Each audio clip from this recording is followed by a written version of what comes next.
2 brothers, 17 reunion gigs, and one slightly grating song if you missed out on tickets. Fans creative while they waited patiently in online queues, just about finding the funny side.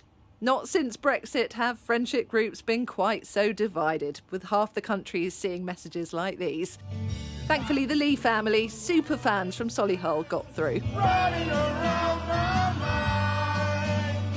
It was very stressful on the hour before we got them. There was a lot of pacing around going on.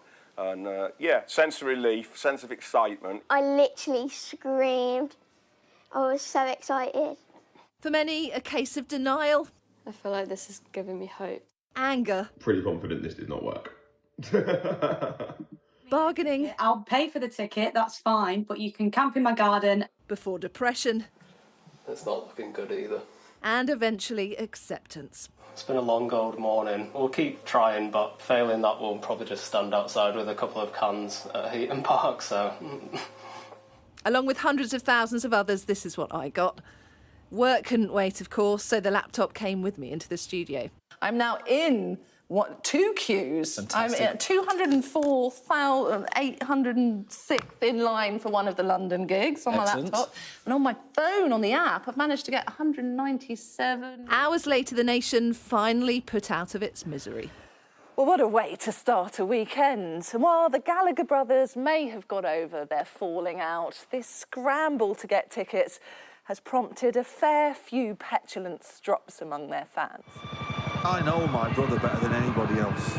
Not part of the master plan, tickets already being sold on for inflated prices. Oasis promising on social media to cancel tickets that go for more than face value.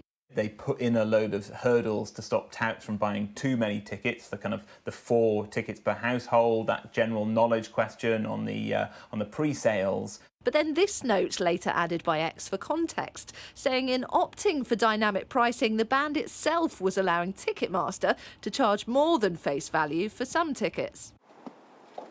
Will it be worth it? Former Sun editor Dominic Mohan still has his £22 Nebworth ticket and encountered the band a fair few times back then. You never really knew which Liam you were going to get. I mean, I remember going to Tokyo to see the band and bumping into Liam in a hotel bar, and he talked to me for 2 hours about the birth of his child, and it was a very poignant interview. But at the end of it, he threw a pint of Guinness at me. For the last 30 years, he hasn't really had to grow up, but this is the moment that he has craved. We made people feel something that was indefinable. Given demand, it's hard to see how extra dates won't end up being added. And if not, well, really, who needs to see a couple of aged rockers trotting out their greatest hits anyway? Not when we can sing it ourselves. So in the words of Oasis... Katie Spencer, Sky News.